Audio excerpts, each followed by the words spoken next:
Yes, so if you filed a claim and the benefits were denied, whether that's, let's use medical treatment as a good example. If they deny your medical treatment, the first thing I'd probably suggest doing is reaching out to the adjuster, put it in an email and say, I've been informed my benefits have been denied, and see if they'll give you a reason. Sometimes they will, sometimes they won't respond, but it doesn't hurt to at least ask.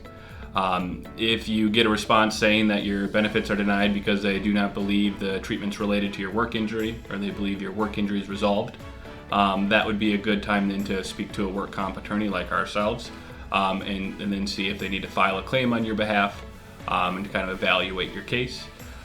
If it's, let's say the benefit they're denying is wage loss. Sometimes you need to, that's because you didn't give them a pay stub or they didn't know you missed work.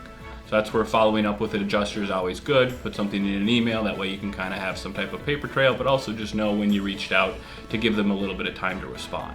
In terms of, what else can you do if your benefits are denied? Generally, I tell my clients that if something's denied by the work comp insurer, that's a good time to talk to an attorney.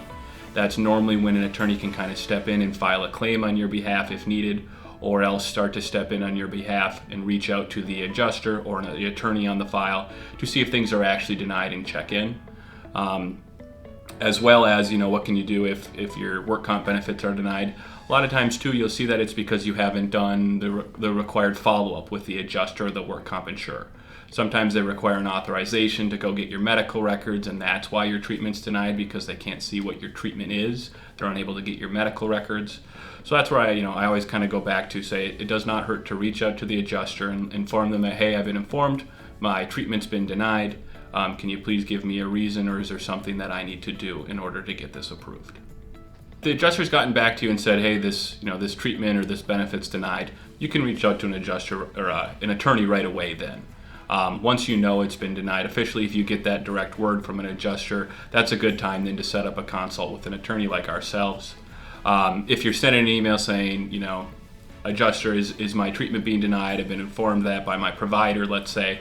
I'm just checking in to see if it's actually denied. I'd give them 2 weeks, week and a half, 2 weeks. If you get no response, that's probably then a good time to check in with an attorney, see if you can get a consult with someone like us to go over your case and see if it's something that you would need to retain us for.